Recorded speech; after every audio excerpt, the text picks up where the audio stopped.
প্রাক্তন মুখ্যমন্ত্রী বলেন না শুক্রবার সব ছাড় আছে, ওই শুক্রবারের লোকেরাই করেছে। চিহ্নিত করেছি, মার্ক করেছি। এদের সঙ্গে নিটের কোনো সম্পর্ক নেই। আগের প্রাক্তন মুখ্যমন্ত্রী যিনি এখানে হেরেছেন তিনি বারবার বলেন না শুক্রবার তো ওরা একটু করবে, তাই আজকে সাংবাদিকরা আক্রান্ত হয়েছেন। আমি আপনাকে বলি সব ছাড়ুন, শুক্রবারীরা যারা করেছে চিহ্নিত হয়ে গেছে। কয়েকটা দিন অপেক্ষা করুন, এদের কি করতে হয় আমি জানি। নিশ্চয়ই এরা সফল হবে, নিশ্চয়ই এরা অধিকার ফিরে পাবে, একথা আমি বলতে চাইছি। দেখেন প্রধানমন্ত্রী কেন ছাত্র আন্দোলন যে চালিয়ে দেয় অটোমেটিক প্রধানমন্ত্রী পালাবে, কি বুঝলেন? এক জায়গায় দাঁড়িয়ে থাকতে পারবে না, কথা বুঝলেন না? আজ ভয় পেয়েছে বলেই প্রধানমন্ত্রী পালিয়ে গেছে, এটা গোটা ভারতবর্ষের মানুষ দেখতে পাচ্ছে, জানে, কি বুঝলেন? এটাকে অস্বীকার করতে পারবেন না, এ কথাই বলতে চাইছি আমি। দেখেন অনেককে ধরে কেস দেওয়া হচ্ছে, এমন কেস দেওয়া হচ্ছে ভিটে মাটি বিক্রি করে মেটাতে পারবে না। এসব ধমকানি চমকানি যুগ চলে গেছে, ও জামানা গুজার গিয়া। এইরকম ধমকানি চমকানি দিয়ে মানুষকে কেস দেবো বলে দমানো যাবে না, বন্ধ করা যাবে না। তারা শেষ হয়ে যাবে, জীবন চলে যাবে, জান চলে যাবে, তারা কিন্তু আন্দোলন থেকে ফিরে আসবে না, কেসের ভয়ে তারা ফিরে আসবে না। এরা কেসের জন্য এগিয়ে যাবে, এটা জানে, সংবিধান আছে। যত রকমই আপনি কেস দেন মিথ্যে করে, কোর্ট আছে, আইন আছে, কি বুঝলেন? অতএব এটকে দেখা রাখা যাবে না, যতই যাই করেন। সরকার আর আছে, 5 বছর বাদে কোথা দূর হয়ে চলে যাবে, আবার নতুন সরকার এসে যাবে, আবার সব খোলা পেয়ে যাবে। এর আগে সরকার ছিল, বহুত জেল জরিমা কেস দিয়েছে, এখন সব পলাতক, সব ফোর্স বেরিয়ে গেছে, কি বুঝলেন? আবার এই সরকার এসে নতুন করে কেস কাচারি দেবে, হ্যাঁ। কিন্তু কেসের ভয় যদি মানুষ খেত তাহলে আর আন্দোলন তাহলে হতে না, বন্ধ হয়ে যেত, এটা মনে রাখবেন। অতএব ধমকানি চমকানি যুগ চলে গেছে, ও দিয়ে হবে না। বসে আলোচনা করুন। মেরে গুন্ডা দমন করা যায় না, তাদের কাছে বসে তাদের কি অসুবিধা সুবিধা আছে মিষ্টি ভালোবাসা দিয়ে শান্তিকে ফিরিয়ে আনা যায়। হ্যাঁ, মেরে অত্যাচার করে গোটা ভারতবর্ষের শান্তিকে ফিরিয়ে আনা যায় না, এ কথা বলতে চাইছি আমি। দেখেন ন্যায়ের জন্যে, দেশের জন্যে, দশের জন্যে ছাত্রদের পাশে দাঁড়ানো উচিত, এ কথা আমি বলছি বলে মনে করি। কেন? তাদের অধিকারটা ন্যায় অধিকার চেয়েছে সব দলমত, খালি মমতা ব্যানার্জি কেন? হ্যাঁ, এখানে সিপিএম, কংগ্রেস, কি বুঝলেন, তৃণমূল, আইএসএফ সকলে মিলে যোগ দেওয়ার দরকার আছে। এই ছাত্রদের পাশে দাঁড়ানোর দরকার, এই সময়ে উচিত সময় এসে পৌঁছেছে, দাঁড়ানোর দরকার আছে।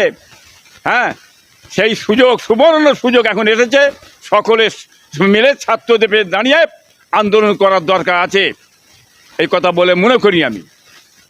এখন উনি বলছেন সমস্ত পার্টি এখন, উনি যখন ক্ষমতায় ছিলেন বিরোধী দল শূন্য করে দাও, কোনো দল থাকবে না, মারো পেঠো অত্যাচার করো জুলুম করো, কি কেস কাছারি দাও, জেল ভরে দাও, তখন বলেছিলেন। এখন তো ওনার গদি চলে গেছে, রাস্তা নেই, ডালে খেলে হয়ে গেছে।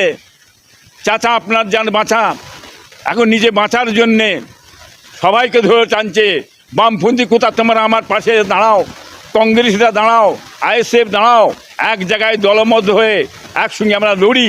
এখন বলছেন ওনার এখন হুঁশ ফিরছে, কি বুঝলেন? ক্ষমতায় থেকে এই হুঁশটা ছিল নি, ক্ষমতায় থেকে যদি আরও দলমতকে আপনি সুযোগ দিতেন, তাদের অধিকারকে যে আপনারা ফিরিয়ে দিতেন, তাদের অধিকার অনুযায়ী তারা প্রতিবাদ করতো, তারা আন্দোলন করতো, তাহলে মমতার দুর্দশাটা এরকম হতো নি। হ্যাঁ, এক মমতা তার অহংকার রিয়া তাকাব্বুরির জন্যে এই কলে কৌশলে মমতা পড়ে আজ লাফালাফি করছে, বাংলার মানুষ দেখতে পাচ্ছে। দেখেন 50 জন যে বেরিয়ে চলে গেছে, মমতার দল দল চোরমুক্ত দল হয়েছে। আচ্ছা, এরা যে বেরিয়ে গেছে, যারা এটা যে জানছে, বাংলা মানুষ দেখতে পেয়েছে, কেন বেরিয়ে গেছে? কেসের ভয়ে, জেল খাটতে হবে, কি বুঝলেন? টাকা পয়সা যা দিয়েছে ঝেড়ে ঝুড়ে, বুঝলেন না, সব তো বেরিয়ে যাবে। এখন এই মমতার দল থেকে বলছে চোর মুক্ত দল হয়েছে। দেখেন, চোর ভরা আছে ভিতরি, চোর মুক্ত দল হতে পারে না টিএমসিটা, কি বুঝলেন? এখন দেরি আছে। যাদের অভ্যেস চুরি করা অভ্যেস, খাওয়া অভ্যেস, লুটা অভ্যেস, এই অভ্যেসটা কোনোদিন যাবে না। তারা বিজেপিতে ঢুকেও সেই লুটবে, হ্যাঁ, খাবে, কি বুঝলেন, সব কিছু করবে। কেন? ওই অভ্যেস তৃণমূল থেকে নিয়ে অভ্যেসটা এসেছে, কি বুঝলেন? বুঝতে পারছেন না? অতএব ছাত্র আর উস্তাদ, কি বুঝলেন? উস্তাদ হচ্ছে মমতা ব্যানার্জি সাহেব, আর ছাত্র হচ্ছে সোমেন্দ্র, কি বুঝলেন? দুজনই এক ক্যাটাগরি, কি বুঝলেন? যেভাবে উস্তাদ চালিয়েছে ছাত্র সেইভাবে চালাবে। এটা মানে এতে এতে মানে অন্য কিছু নেই, হ্যাঁ, এতে বোঝার কিছু নেই। ও যাকে তাই আছে, হ্যাঁ, এডাল আর উড়াল দুটো জিনিস কিন্তু একই, এটা বাংলার মানুষ মনে রেখে দেবেন।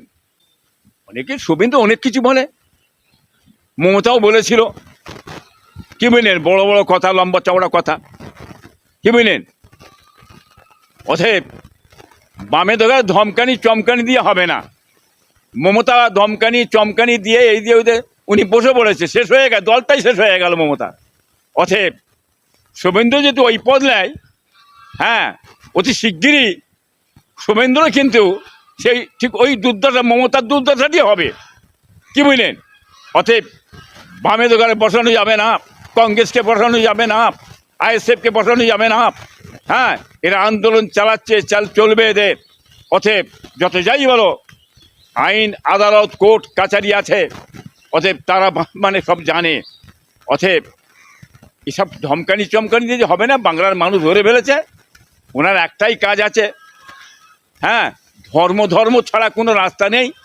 হ্যাঁ, শুভেন্দু মহাশয়, আপনি ধর্ম নিয়ে থাকেন, আপনি উন্নয়ন নিয়ে থাকবেন না।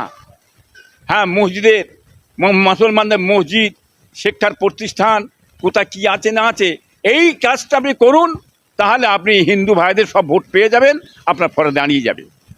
কথা খুব সুন্দর।